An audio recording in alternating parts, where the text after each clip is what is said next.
ముఖ్యమంత్రి గారు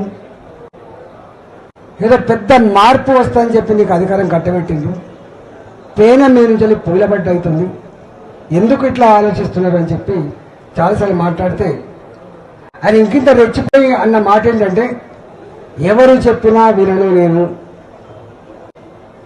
నాకు నేనే నిర్ణయం తీసుకుంటా, పక్కా కూలగొట్టవలసిందే, మొత్తం బుల్డోజర్లు పెట్టవలసిందే, అడ్డమచ్చినోని బుల్డోజర్ కింద తొక్కవలసిందే, కూలగొట్టవలసిందే. ఇది ఆయన స్టేట్మెంట్. నేనన్నా రాజు కూడా మారు వేషంలో అప్పుడప్పుడు ప్రజలు ఏమనుకుంటారో చూసేస్తారు. సరే నువ్వు రాజు కాకపోవచ్చు కానీ నీ కింద ఇంటెలిజెన్స్ వ్యవస్థ ఉంది, వాళ్ళైనా నీకు చెప్పుంటారు కదా ఇక్కడ ఇట్లా ఉంది అని చెప్పి చెప్పుంటారు కదా, ఎందుకు మీరు వింటలేరు అని చెప్పి మళ్ళా ఇట్లా స్టేట్మెంట్ నడుస్తూనే ఉంది. నడిస్తే ఆయన అన్నాడు, మళ్ళీ నేను ఎవరు చెప్పినా వినను అని.